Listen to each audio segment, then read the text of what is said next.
Have you ever wondered what social engineering is? Well, let's delve into it. Social engineering in the realm of cybersecurity is a method of manipulation that convinces individuals to divulge confidential or personal information.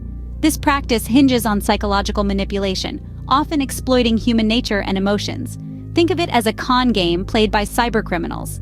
They may pose as a trusted individual or entity, creating a sense of familiarity. Then, through this facade, they persuade their targets to reveal sensitive information, such as login credentials, credit card numbers, or even corporate secrets. Social engineering isn't about hacking systems or networks, but rather, it's about hacking the human mind. It exploits our natural tendency to trust, and unfortunately, our occasional lack of vigilance. In the digital world, these tactics are frequently used in cyber attacks, making it a pervasive and significant threat. Social engineering is a threat that anyone can fall victim to, regardless of their technological prowess. So, how does a social engineering attack unfold? Well, it's a four-step dance, really. First comes the preparation stage. The attacker gathers information about you or maybe a larger group you're a part of. They're studying, learning your habits, your interests, anything that might be used to their advantage. Next, we have infiltration. Here, the attacker initiates contact, maybe posing as a friend or a trusted institution. Their goal is to establish a relationship, to build trust. Once this trust is established, we move to the exploitation stage. The attacker uses the trust they've built to exploit a weakness, to get you to do something you normally wouldn't. Maybe it's clicking a suspicious link or revealing sensitive information. Finally, there's disengagement. The attacker breaks off contact, often disappearing without a trace, leaving you none the wiser until it's too late. Understanding this cycle can help you spot and prevent an attack before it's too late. Now, what should you look out for? Well, let's delve into the common traits of social engineering attacks. These are often characterized by heightened emotions. Attackers cleverly play on our feelings of fear, excitement, curiosity, anger, guilt, and sadness. They know that when we are emotionally charged, we are more likely to act without thinking.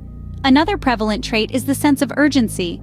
A social engineer might make you believe that if you don't act quickly, you'll miss out on a golden opportunity or face some grave consequence.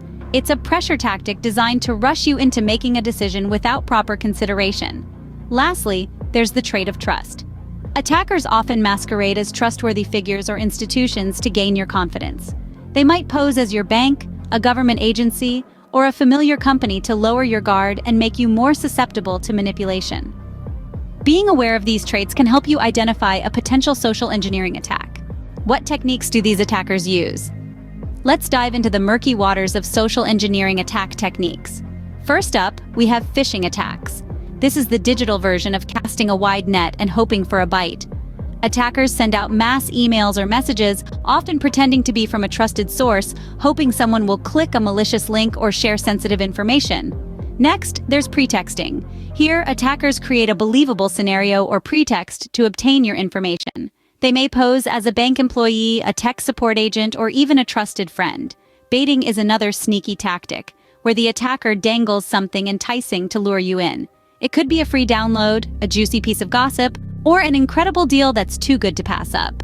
Physical breach attacks, quid pro quo, and tailgating involve direct or indirect physical intrusion. From offering a seemingly harmless service in exchange for information to gaining unauthorized access to restricted areas, these techniques exploit our natural inclination to trust and help others. Knowing these techniques can equip you with the knowledge to thwart a potential attack. So, how can you spot and prevent these attacks? First, be alert to heightened emotions. Social engineers often use fear, excitement, or curiosity to lure victims. If a message or request triggers a strong emotional response, take a step back and evaluate it critically. Second, watch out for urgency. Social engineers create a sense of urgency to rush victims into making mistakes. Don't let anyone rush you into giving up sensitive information. Third, scrutinize trust. If a stranger suddenly shows trust, be wary. It's often a ploy to gain your trust in return. Prevention is key. Be vigilant about the information you share online. Use secure networks, especially when dealing with sensitive information. Regularly update your software to patch any security vulnerabilities. And remember, if something seems too good to be true, it probably is. Remember, the best defense against social engineering is vigilance and knowledge. Stay safe out there.